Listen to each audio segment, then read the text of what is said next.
Have you ever felt that the more you try to explain, the more you are misunderstood? As if every word, every effort to defend yourself only makes you appear weaker. Meanwhile, the one who caused the harm retreats effortlessly, unhitched, unscathed. And yet the paradox is this: it is precisely when we stop reacting, stop arguing, stop trying to fix what we did not break, that karma begins to speak. Like an echo in a deep forest, what others sow will inevitably return to them. Silence is not surrender.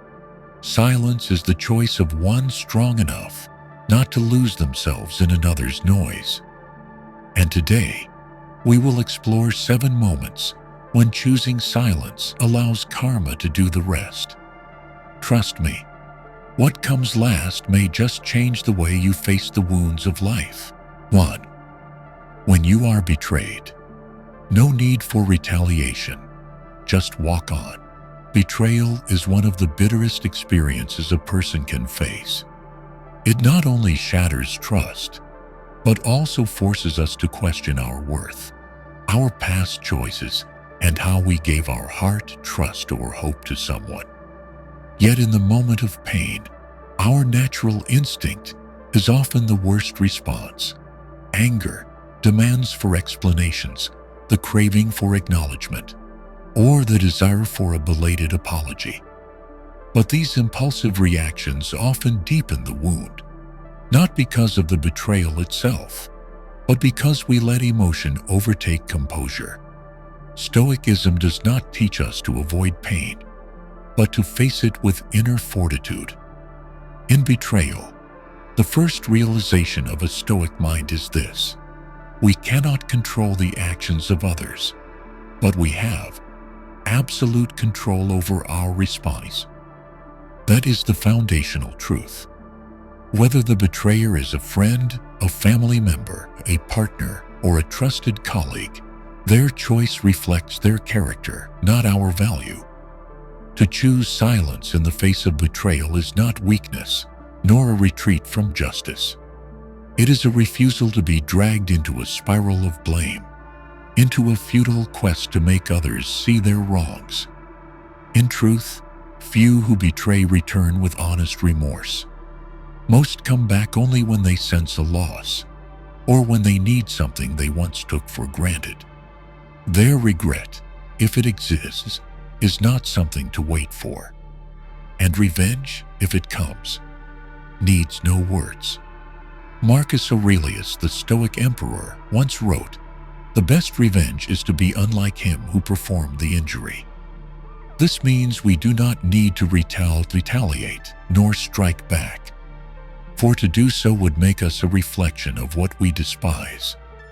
The strongest act is to keep our minds untainted by resentment, and to continue living with integrity, not allowing betrayal to strip away our ethics or inner peace.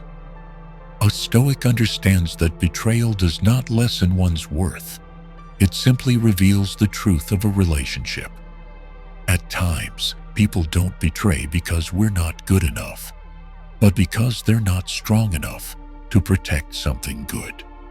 Silence, then, is not to hide the pain, but to make space for real healing to unfold, free from quarrels, arguments, or hollow justifications. Imagine someone who trusted a business partner for years.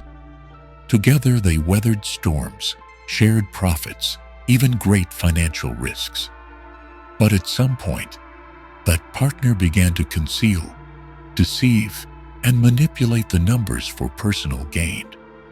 When the truth surfaces, the initial feeling isn't pain, but shock, fury, deep disappointment. A person led by emotion would confront, demand justice, or expose the wrongdoing immediately. But a Stoic acts differently. They recognize that no emotional reaction can undo what has happened.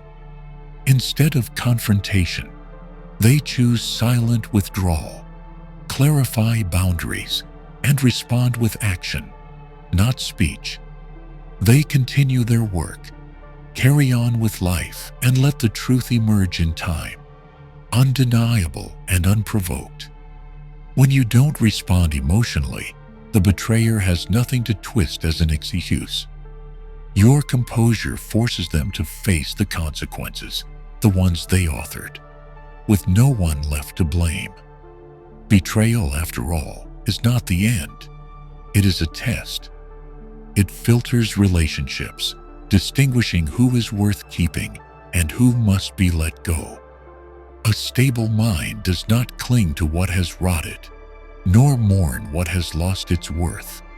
Silence in betrayal is an act of purification for both the other and for yourself. And don't mistake silence for indifference. It is the conscious presence of someone who sees clearly and chooses not to be pulled in. When you don't react, others are left to face themselves. They can no longer deflect blame or fuel argument. They are left with the emptiness, with the aftermath of their choices, without the comfort of your attention. Silence is also a resolute inner statement. I have given the best of myself, and I have no regrets, but I don't need to explain, to cling, or to justify. That firmness is the foundation of freedom. Freedom from others' control, freedom from endless dialogue, and above all, freedom from emotional dependence on those who betrayed you. In the depth of Stoicism, silence holds a power no words can rival. It makes no noise, but cuts deeper than any accusation. When you are silent, you take the upper hand. You choose when or whether to speak. And sometimes the most powerful reply is no reply at all. Silence is also a gateway to healing.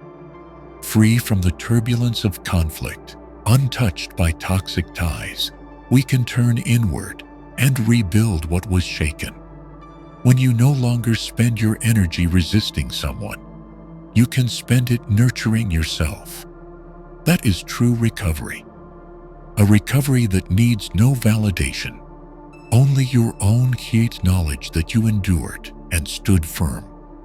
Not everyone has the strength to be silent in betrayal, but those who do have already transcended their pain and risen to a higher place, the place of mastery, not victimhood. They understand this. Others may betray, but no one can take your inner peace unless you hand it over. 2. When they play the victim, your silence strips away their stage in every kind of relationship, be it professional, personal, or social. There are always those who masterfully play the victim to manipulate situations to their advantage. They are not seeking justice or genuine empathy. What they crave is control, center stage, and someone to blame in place of facing their own actions with honesty. Stoicism recognizes this type of person and offers a simple but profound truth. Do not become a character in their play. When someone casts themselves as the wounded party and paints you as the cause of their pain or injustice, every response you give, whether rebuttal or justification, becomes another line in their script. That's why silence is the only choice that removes you from their stage entirely. A Stoic knows this well. We cannot control how others tell their story, but we can absolutely choose whether or not we participate in it. By staying silent, you not only reject the role of the villain they have written for you, but you reclaim authorship of your own narrative. Those who play the victim often twist the truth with subtle precision. They cherry-pick facts, share only fragments of the story, and wield emotion as a weapon. The troubling part is that, to outsiders, especially those unaware of the full picture, the victim act earns sympathy. They know how to cry on cue, how to express pain convincingly, even how to make others feel guilt on their behalf. And the more you try to defend yourself, the more you appear to fit the very role they scripted. Reacting with anger will make you look like the aggressor. Responding with logic will be painted as deflection. Seeking fairness in a story already skewed is a wasted effort. And the harshest truth is this: even when you speak the truth, those who want to believe otherwise will reject it. That is why silence is your way of pulling your energy out of their emotional game. Picture a common workplace scenario. A colleague feels criticized during a meeting, even though your feedback was objective and constructive. Later, they begin to spread that you tried to humiliate them in front of your superiors, that you're envious, calculating, and out to sabotage.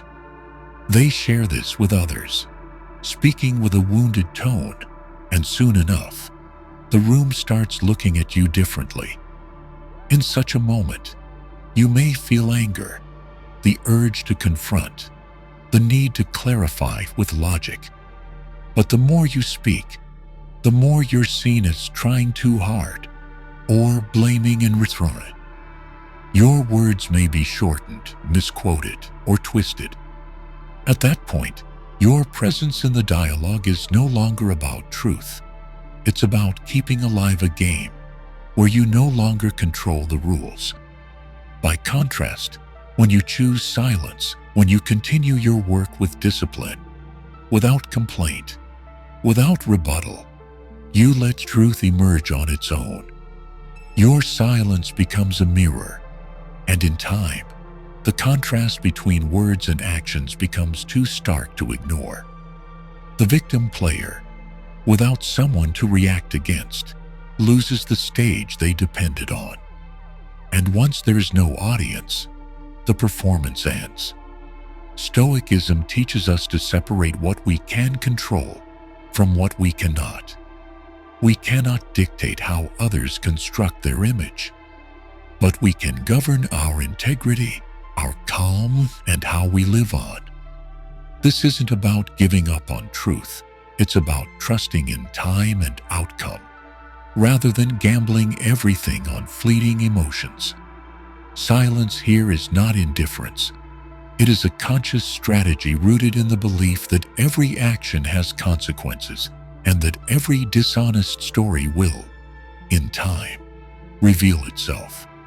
You do not remain quiet because you are unaware of the slander, but because you are wise enough not to step into the trap. For the Stoic, calm is power. It allows you to step outside reactive instinct and see the long view. When pulled into a false narrative, if you maintain your equanimity, you begin to see clearly the line between someone else's emotions and your own worth. And when you don't respond to provocation, don't join the drama they've scripted, you force them to face the hollow space they've created. The striking truth is this: those who are truly innocent don't need to shout their innocence. Silence, when paired with consistent action and ungearing integrity, is the most compelling proof. When they try to become the victim, but you refuse the role of villain, you dismantle the structure they rely on to manipulate emotions. Never forget, every false story needs an enemy to stay alive. When you decline that role, the narrative collapses. And in time, people will begin to ask questions. Why is the supposed offender so composed? Why don't they react, retaliate, or seek to win? This contrast allows truth to rise, like oil on water. No pushing, no proving. Silence in such moments is not about seeing face. It's about keeping your soul unsullied by the trivial. For when you refuse to be ruled by emotion, you protect something far more precious than reputation, your inner peace. And that is the essence of Stoicism. a life ungoverned by external noise, where you remain master of your thoughts, your emotions, and your actions. No matter how others paint you in their story, it changes nothing about who you are, so long as you remain true to yourself. 3. When provoked. A provoker gains power if you react. Provocation is a subtle form of psychological assault, rarely expressed through violence or direct insults. It might be a loaded remark, a disrespectful gesture, a contemptuous glance, or even a calculated silence designed to trigger negative emotion in others. Those who enjoy provoking share one trait: they don't seek truth or constructive dialogue. They seek control by provoking a reaction. Stoicism teaches the person who can make you angry is the one who controls you. This means that every time we lose our temper, we unknowingly hand over the keys to our emotions. And in any situation, the one who remains composed is the one who holds true power. Provokers don't need to win the argument. They just need you to lose your calm. They aren't stronger than you, but they are cunning enough to put you on the defensive, lead you by emotion, and have you ruin yourself through impulsive words or rash actions. That's why, when confronted by provocation, violence is not submission. It's a refusal to play a game that never needed to be played. Picture a familiar scenario at work. A colleague persistently throws jabs, undermines you in front of others, or subtly shifts blame in your direction. If you react immediately, even just to defend yourself, you've fallen into the trap. They will use your reaction to reinforce the image they've constructed, that you're hot-tempered, unstable, unprofessional, and sully. Observers won't care who's right. They'll only remember that you lost your composure. The provocateur doesn't win through their action, but by making you act in ways that erode your own image and worth.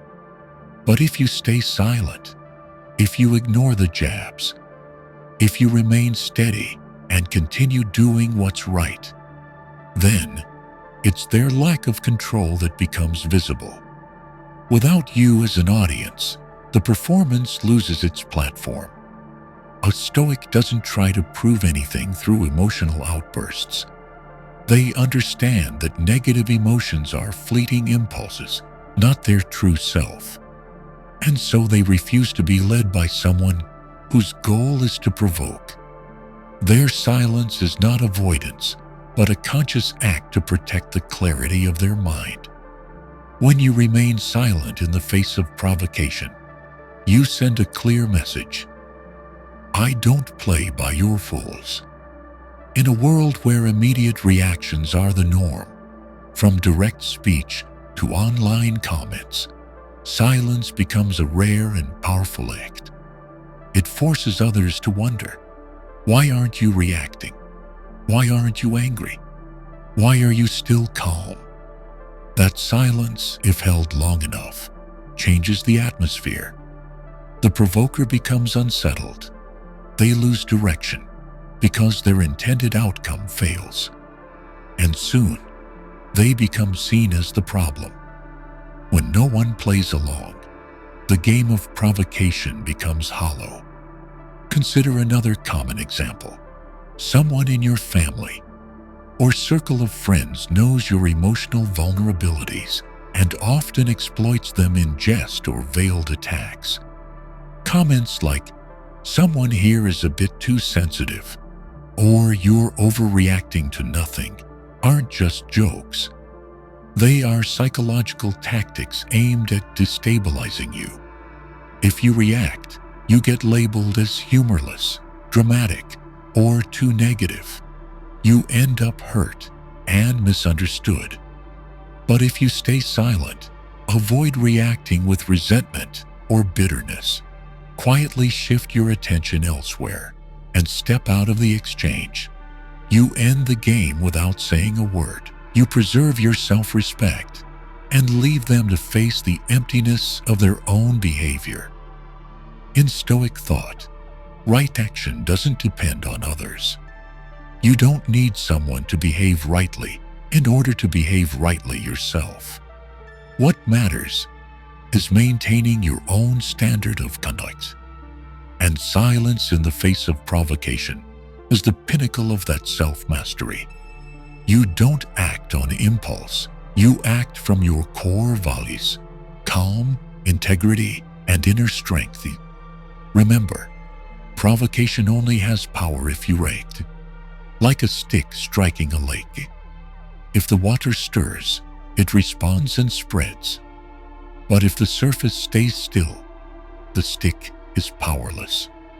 You are that lake, and you have the power to decide how or whether you will respond to every external blow.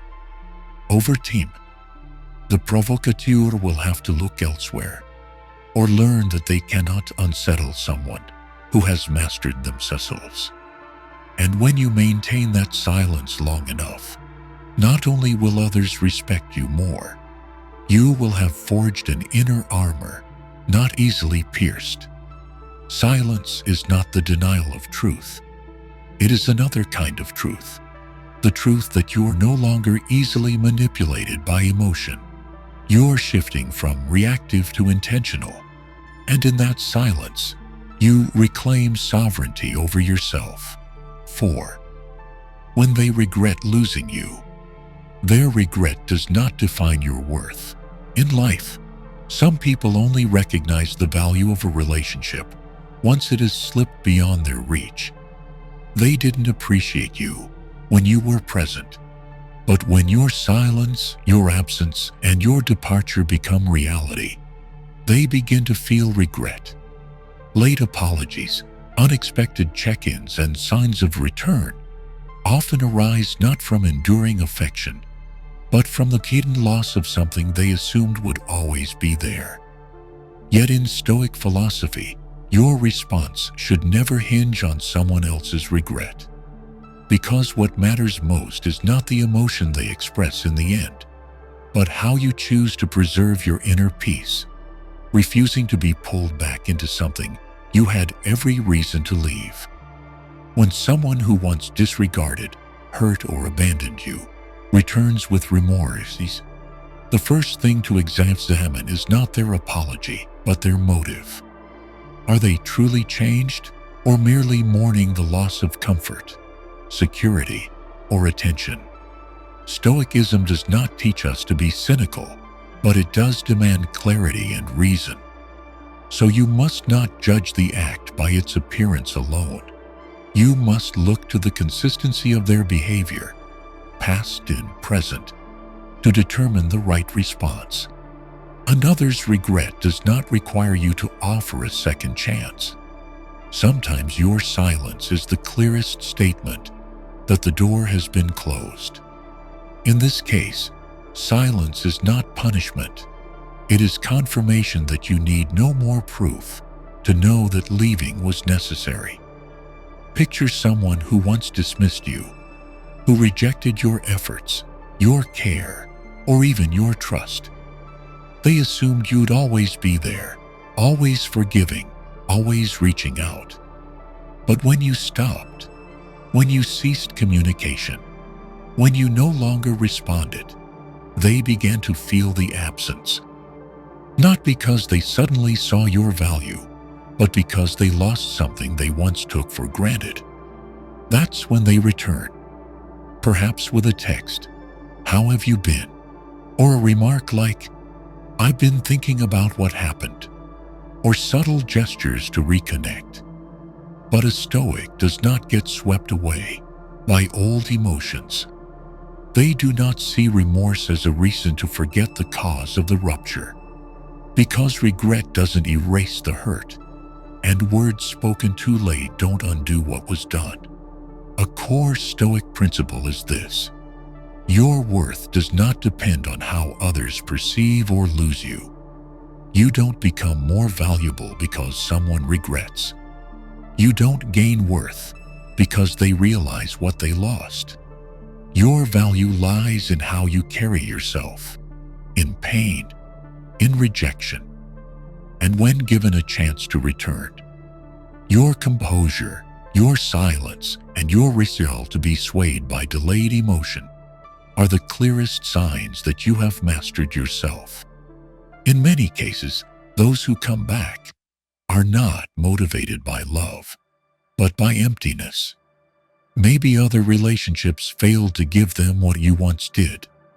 Maybe they feel lost without you to lean on. But that's not love or appreciation. It's fear of being left behind. And if you choose silence, you are choosing not to become their remedy for lack. A Stoic understands not everyone who returns should be welcomed.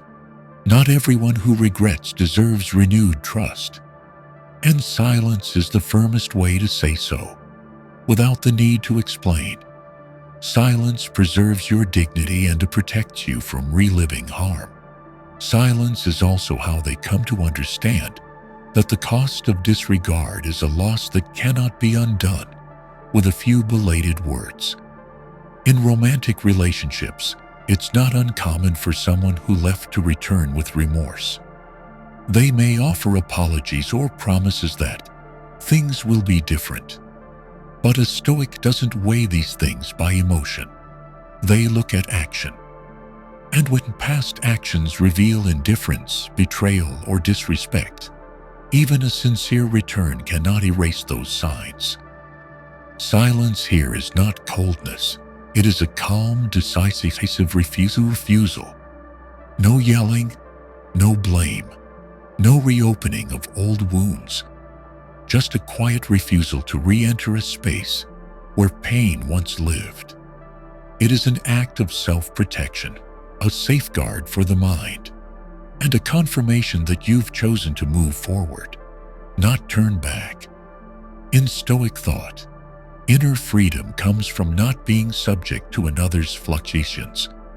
When you no longer need someone to apologize, to admit fault, to come back just so you feel validated, that is when you are truly free. And silence in the face of another's regret is a clear sign that you have arrived at that freedom.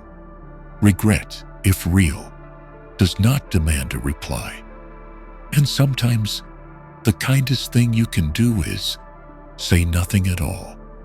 Not because you haven't forgiven, but because you understand that forgiveness does not always mean return. You can forgive in silence, without hatred, without bitterness, and still not go back. Silence in that moment is the most compassionate act. Compassion toward yourself and toward the other person. By not prolonging what no longer fits, you let them go a second time. But this time in peace, without guilt, without attachment. 5.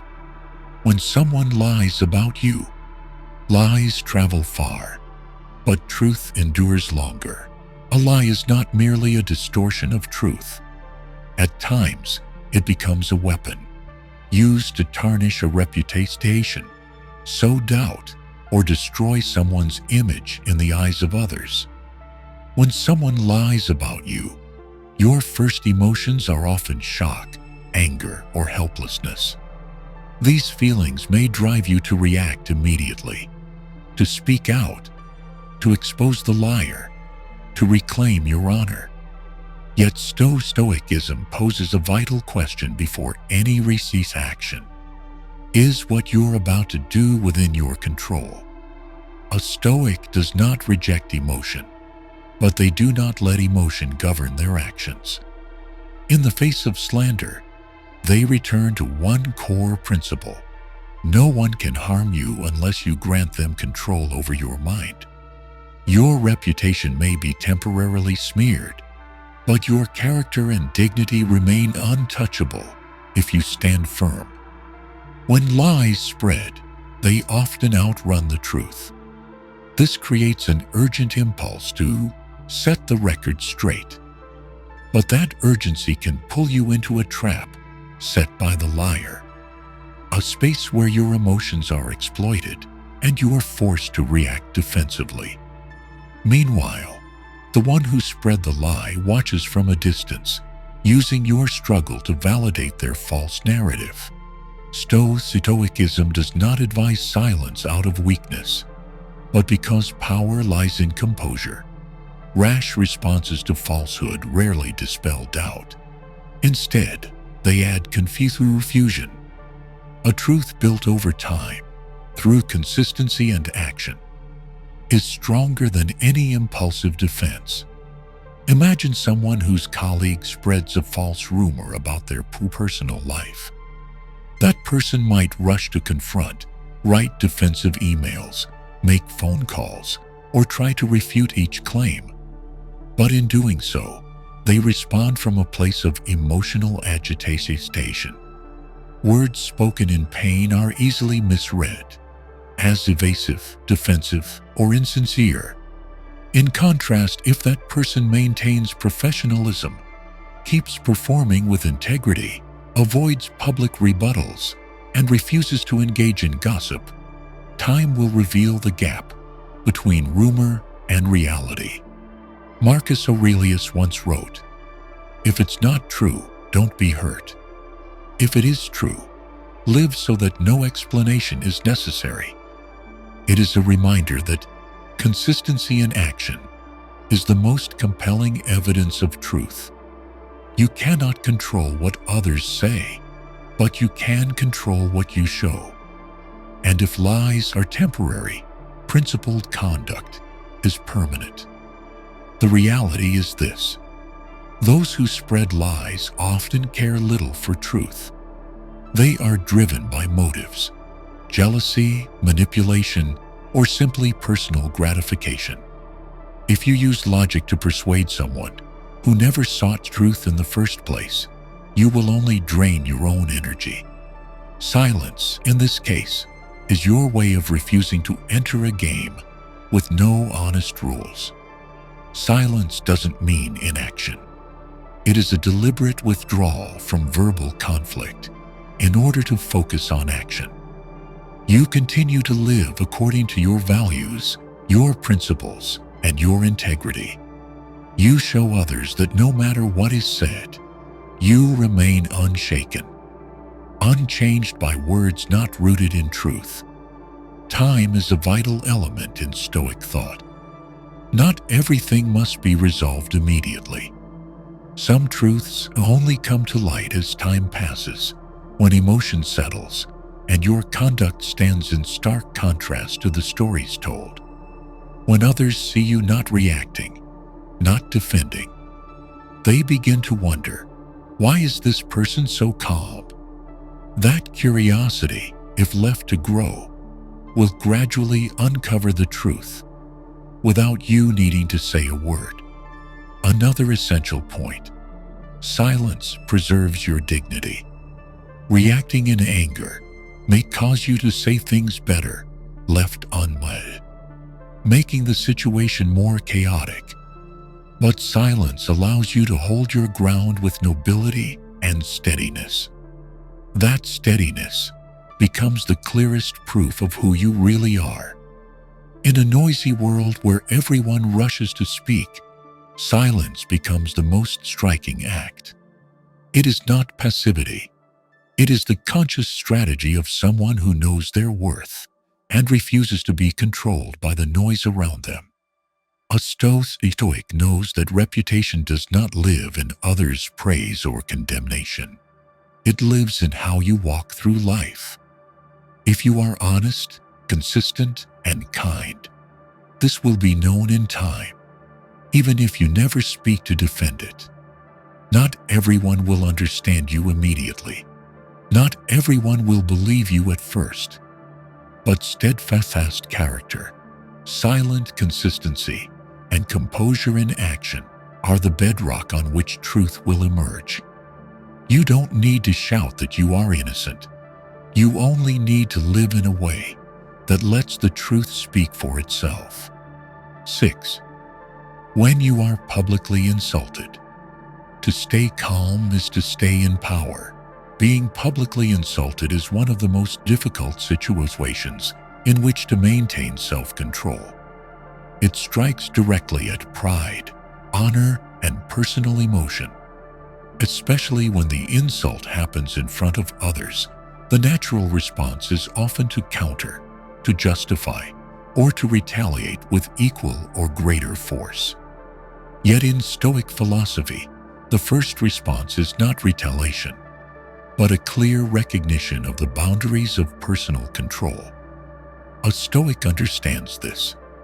The actions of others are beyond our influence, but our response to those actions is entirely within our grasp. Therefore, when publicly insulted, what must be preserved first is not one's image before others, but one's internal stability. An insult only becomes a real attack when the person insulted chooses to let it in. If you refuse to be provoked, the words cannot touch the core of who you are. Stoicism teaches that offense exists only if you accept it. It's like a gift. If you do not take it, it remains with the giver. Imagine a situation where someone is verbally attacked in a meeting, in front of colleagues. The insulter may use harsh language, judgment, or demeaning comments to assert power, gain advantage, or simply to satisfy their own emotion.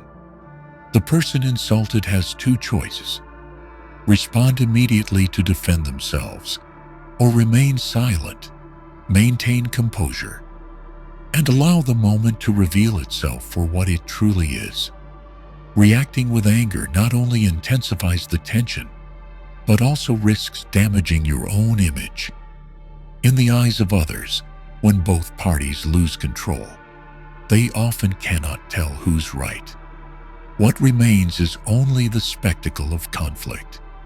On the other hand, if the insulted party stays calm, the insult becomes self-incriminating. It exposes the speaker's lack of integrity without needing a rebuttal. In their writings, Stoic thinkers like Epictetus and Marcus Aurelius repeatedly emphasize the strength of calm in the face of external provocation.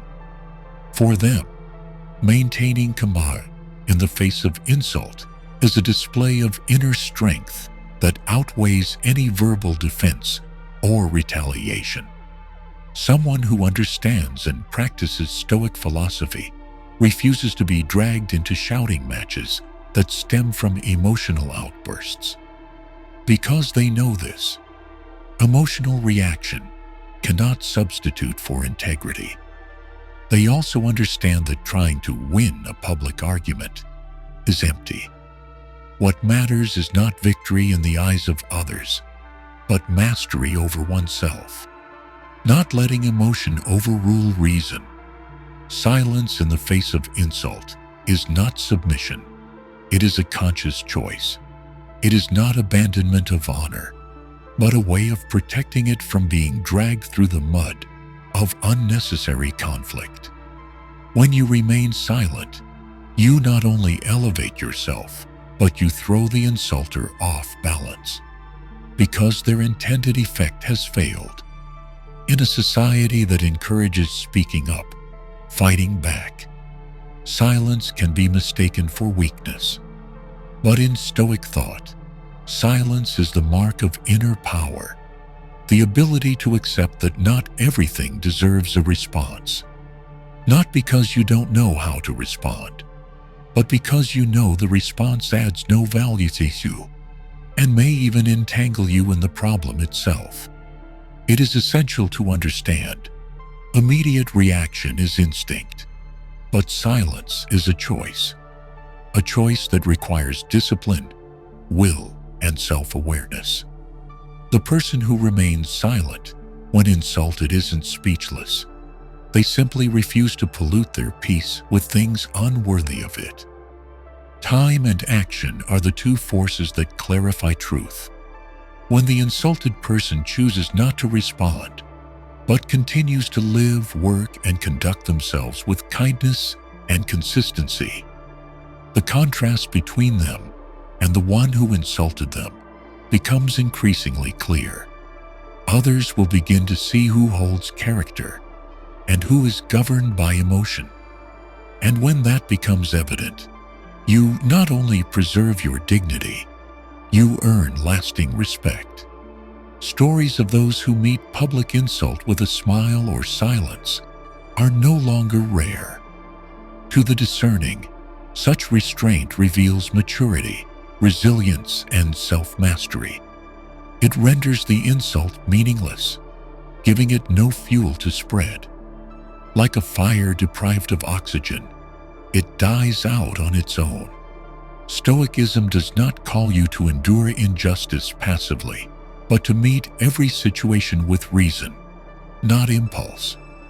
When insulted, you retain the right to choose your response, and that choice determines whether you are the one steering the moment or the one being pulled by it. In the end, silence in the face of public insult is a way to preserve inner clarity, preventing a single moment of rashness from unraveling what you've built. Because the insult is fleeting, but your reaction may leave a lasting mark. 7. When you are undervalued, true worth needs no defense. Being undervalued is one of those experiences that easily shakes a person's confidence and inner stability. No one wants to act with integrity, give generously, and live according to their values, only to be met with skepticism, indifference, or even disdain.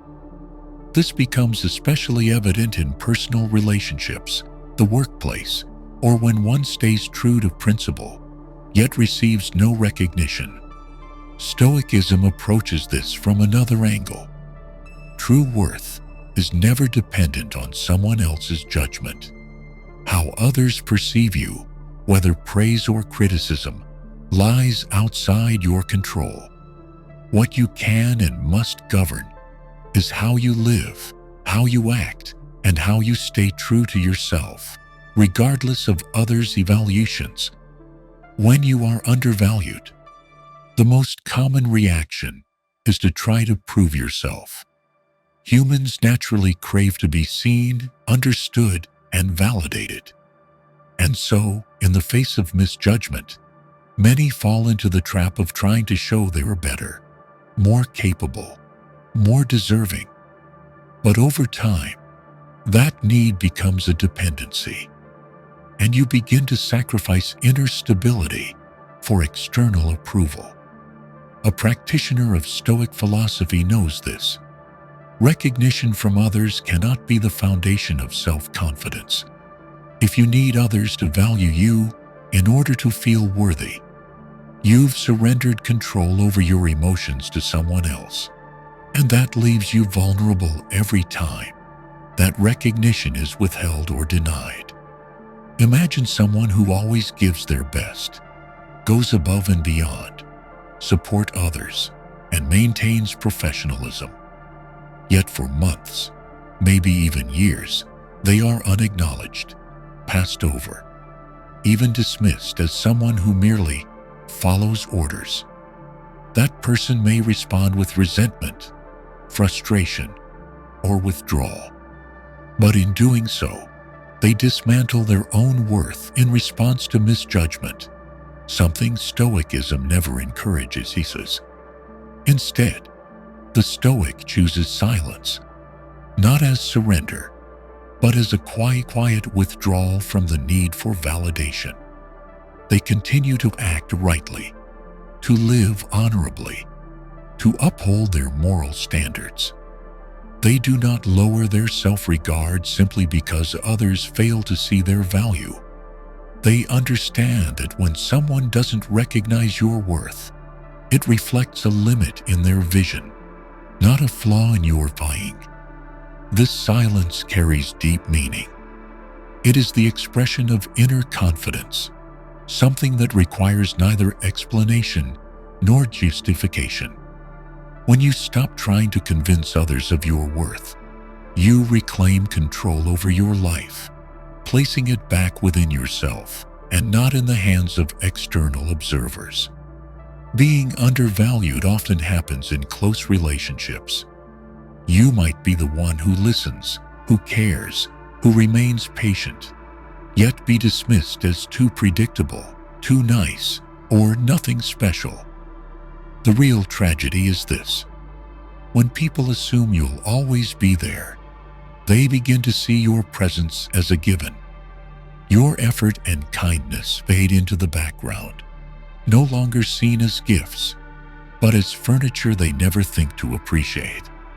In such moments, Stoic philosophy does not teach complaint or blame, but timely withdrawal, done silently.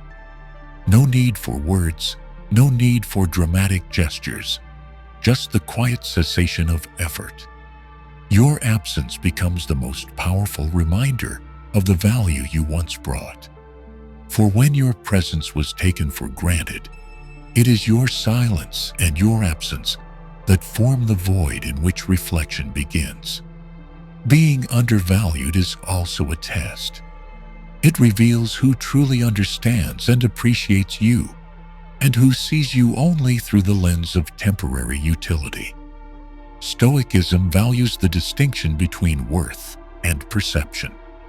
You may hold great value that others are simply unfit to recognize, yet that does not reduce it.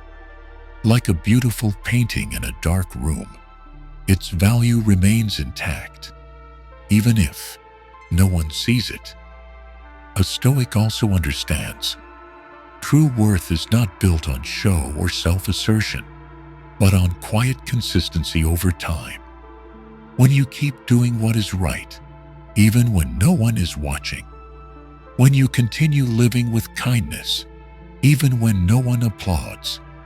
That is when real value forms and reveals itself. Silence when being undervalued is not submission to obscurity or resignation to fate. It is the conduct of one who doesn't need noise to affirm their existence. They are unmoved by flattery or neglect, unshaken by praise or disregard. They live from within, guided by principles, and that is what makes them unshakable. That silence is also a form of reply. It doesn't need words, yet it speaks volumes. When you stop seeking approval from places unworthy of it, you preserve your value for yourself. And perhaps one day, those who once dismissed you will return, realizing what they've lost. But the Stoic does not wait for their return. They do not live to be seen. They live to be true. In a world where everyone seeks validation through social media, achievements, and status, to live quietly yet steadfastly becomes a radical act. Stoicism does not belittle recognition, but it teaches that recognition must be the byproduct of right action, not its goal. When you are undervalued, the task is not to shout louder, but to ensure the voice within remains strong. Your silence will not diminish you. It will anchor you. It will keep you standing on the path you've chosen, and let time speak what needs to be said. We don't need to become Stoic philosophers to practice composure. I myself have faced nearly all the situations mentioned in this video. Being lied to, betrayed, underestimated. And my first reaction was always emotional. Anger, hurt, the urge to explain. But I've come to see that every time I chose silence over reaction, I wasn't losing. I was growing. We cannot control how others behave, but we can fully control the moment between their action and our response. That is the space of inner freedom, where you are free to choose calm over anger, to walk away instead of clinging, to protect your dignity rather than trade it for being understood. Practicing Stoicism in life is not about passive endurance. but the courage to release battles unworthy of your inner peace. Each time you remain silent in the face of slander, insult, or a late return, you are not becoming weaker. You are proving to yourself that you are strong enough not to need to speak. And it is in the quietest moments that true strength reveals itself most clearly. If this video helped you see human nature more clearly and taught you how to remain anchored in yourself, don't forget to like, subscribe, and turn on notifications so you won't miss future content. Because sometimes awakening doesn't just save a relationship, it saves your life. See you in the next video.